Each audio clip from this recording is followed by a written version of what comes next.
I do, in fact, smell like a distillery right now. I'm kidding. Welcome to my wild debauchery. If you can't tell, I started on our distillation towers for the start of episode 9. Welcome to it. So yeah, I have a distillation tower now set up for fuel. Right now it's just burning through the excess normal oil that I have, but eventually I will be switching over to this heavy oil. Its byproducts are being stored in these two super tanks, which automatically export into our large chemical reactor and make us some diesel. And these two I have no idea what to do with at the moment, so we're just going to store them. Now, this pipe eventually will go. The only reason I have it is to empty out this oil reserve, and we still have about 1.8 million to go, so that might be some time. Now, the goal of this episode is hopefully to have a rocket built, but I'm not too sure how well that's going to work with our time. So, we need this quest to start pumping out some compressed items. And if you're hip to Greg Tech New Horizons, these compressed items mean it's finally time to use this bad boy. So I built this Implosion compressor last episode. I knew we were going to need it fairly soon. And yeah, to make these compressed plates is quite a hassle. Each different one is going to require a different type of explosive. And just from my experience, I'm going to just bust straight into making industrial ITNT, or industrial TNT, ITNT for short.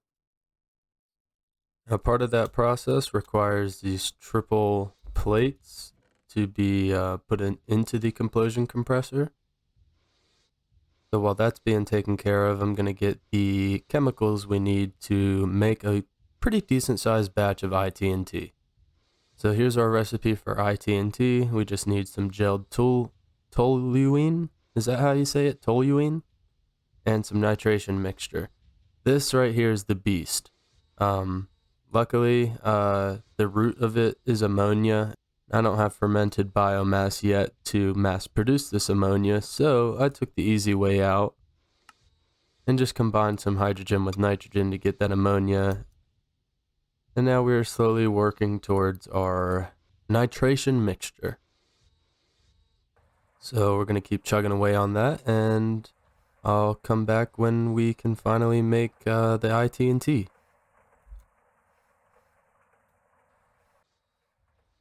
So I just realized I forgot to go over this big distillation tower, the monster, if you will. And it's off right now, which is a perfect time for me to explain how this is working. So distilling both normal oil and heavy oil down into its byproducts produces an excess amount of heavy fuel. Right now it doesn't look quite excess, but when I start processing the heavy oil, it will be a massive excess of heavy fuel.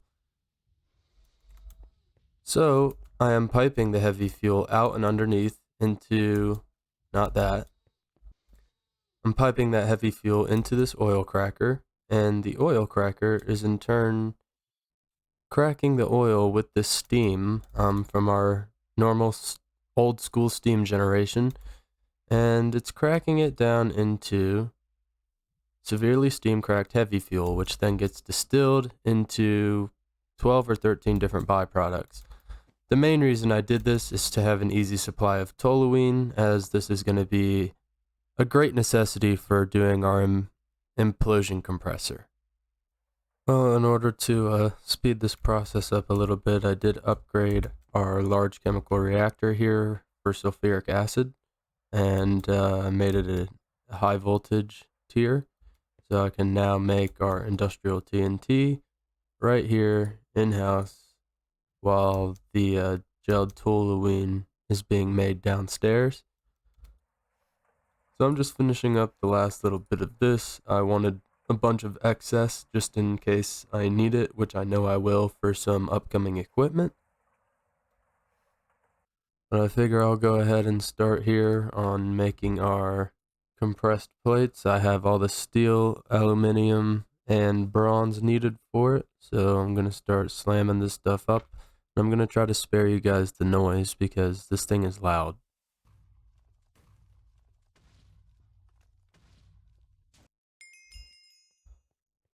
And the monster has been completed, which should open up a good amount. Yes, it does. So now we can actually begin the construction of all these individual rocket parts, which is a little bit of a pain, but nothing we can't do, and also break into our gear section. I spent tons of time making IT&T, but I think I have uh, enough to at least get the rocket parts. So here we've got 4 fins, 2 small fuel canisters, an inverted red cage lamp, the nose cone, 2 tier 1 rocket engines. Oh no, there it is. Which in turn opens up the gas her up quest, but we're going to put that one at the end of our priority list for now and start working on some gear. So with just about everything built, including gear, the fuel loader, all the rocket parts, I'd say let's go ahead and assemble the rocket itself.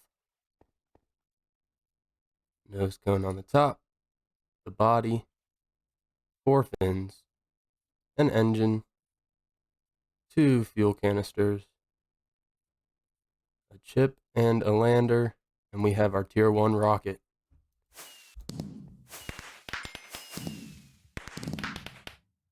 Also, while I'm in here, this is going to be our little space room. I'm not entirely sure what it's going to entail, but this might be where I store some resources from various planets and stuff. I'm just not sure yet, but for now, our workbench will stay here. Still need to finish it, clearly. But another thing I did was make some nano suit armor.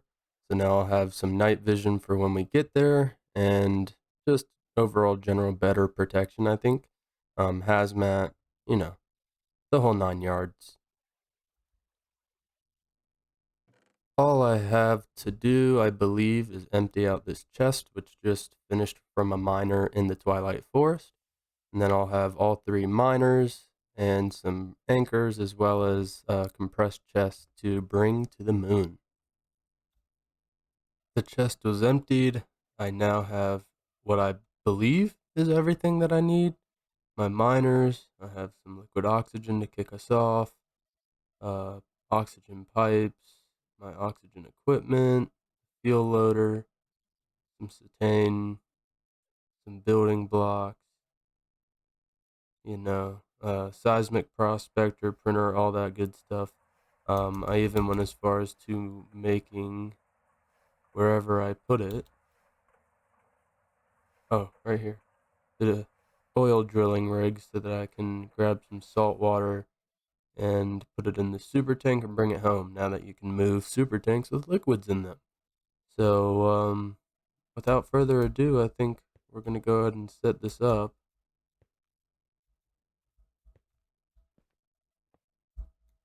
Put my fuel loader down. I have this for energy.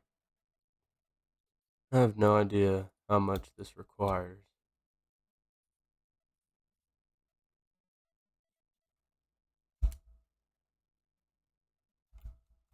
Alright, so 20%. 5 will get me full. So we'll pop 4 more in here. And be very careful not to hit space yet. That's kind of like a pun if you think about it. Well, I think that's all we need. My only concern at the moment is it says you have to even watch out for clouds. And that's all it is right now is cloudy. So, I might just wait for a second and see if it clears up. Also should check the moon cycle because when the moon is in the full moon stage is how you know it's best to go. As the cycle there is 8 days in the overworld, so 4 day, 4 night. Look at the moon. If it's a full moon, it's perfect time to go. If not, you might be screwed. Well, it appears I missed the full moon, but I think that's a waning gibbous, so I think right now is the perfect time to go. I'm really hoping I didn't leave anything behind, but I guess I just need to send it.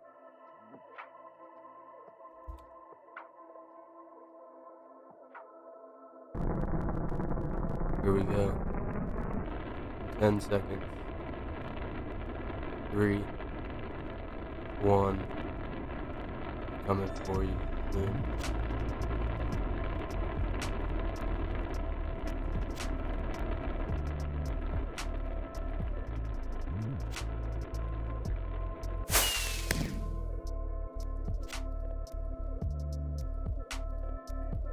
Y level over 400. I'm gonna have to get out of here as quickly as I can if it is nighttime. I think it should be daytime if I calculated correctly.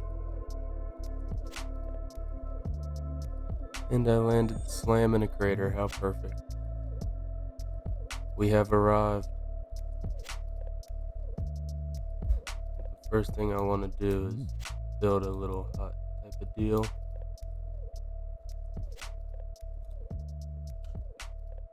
I am so glad that it was daytime when I arrived.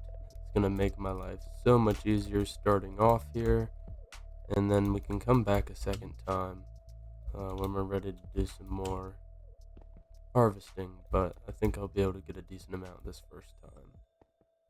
I'll come back after I get a little hut built and start creating our oxygen system. Well, I've got a little base started, just a simple little structure, and I've even got an oxygen collection system going. And in here is our oxygen distributor, which is that blue bubble that you saw. I have a compressor here to fill up my tanks, which is just being fed with locks at the moment. And then I have a little machine wall here, which brings me to our next goal, the seismic prospector. This will help me find helium, salt water, and even ores as well. I just need this guy to stay away from me while I try to harvest its data. Used 2 powder barrels on it, activated it for 40 seconds. Now I can take this data stick and get its data. Launch a backup before I use these machines because you just never know if you've done it right. And we'll scan this. Take the data stick, put it in a printer with 3 pieces of paper and some squid ink. And don't make 2 copies of the same stick like I just did. Assembly machine, I believe, with the pages and a leather. Yes. And we have some analyzed prospection data. Take a look in our book here. 9 new ore veins, 9 new oil fields. I guess that's part of the new journey map inclusion. Oh my god, that is incredible. This update really brought some very useful things with it. Here we have a couple different veins that I need. Now, underground fluids. Oh my gosh, this is just so useful the way they've incorporated this. All I found was helium over here, but this is the exact reason that I want to do a couple different fields of data. That is a massive helium vein. I didn't even look on Journey Map. Does it show the quantity? Oh my god, it does. That is so useful. Well, let me go scan another section of our map here and see what we can find. I think I might go a little bit east this time.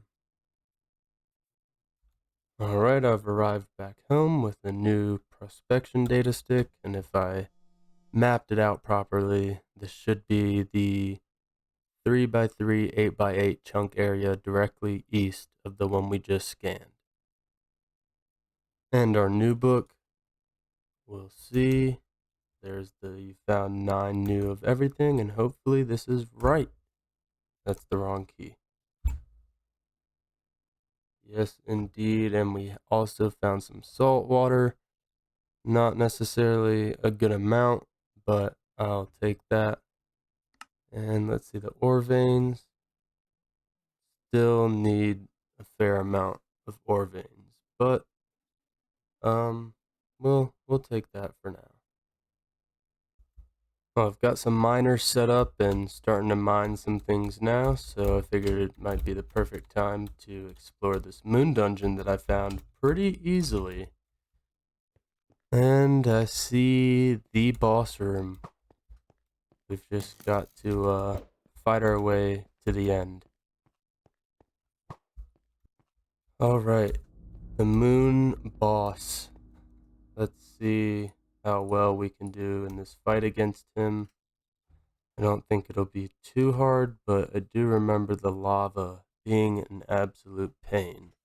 Not sure if this hazmat protection includes lava or not, but there's one way to find out. Unless I kill him before he throws me in it, but we'll see. Here goes nothing.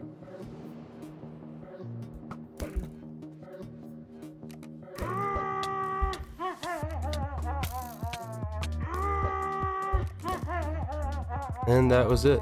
He threw me in one time. That's all he could get.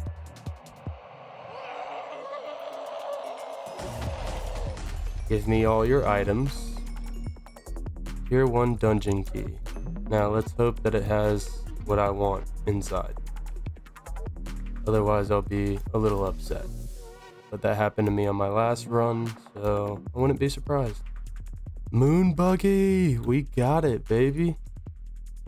No idea what this broken relic is, but sounds like it could be useful.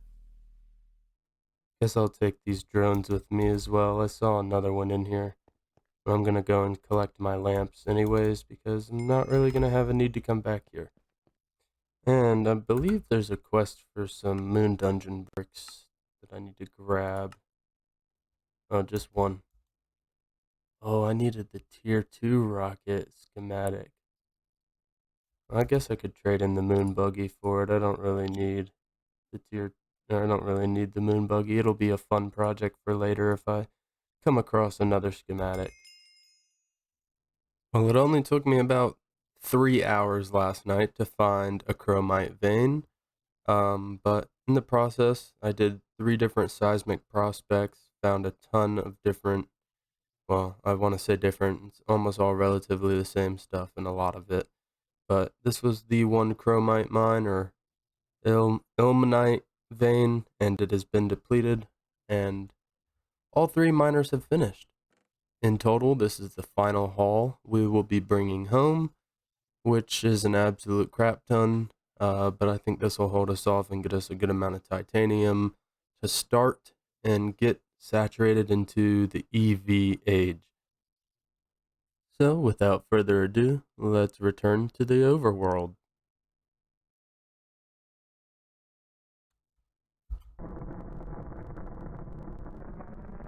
Preparing for blast off. 5, 4, 3, 2, 1. And we have liftoff, returning to the overworld after establishing a basic little moon base. And we're landing in the middle of nighttime. How wonderful. Oh, that doesn't seem good. Oh, I don't have... Whoa. This is not gonna be good. I'm gonna die. I have a feeling. Well, I'm back home in base, all settled in, and I'm just processing some of this ilmenite in the centrifuge. Speaking of, I need to reload it. And then the centrifuge gets macerated down, which also gives you a chance of getting some rutile.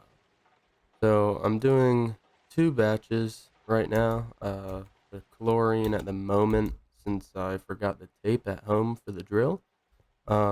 Just electrolyzing some sodalite down, and once I don't really have enough of that, we'll transfer into rock salt, which I had somewhere.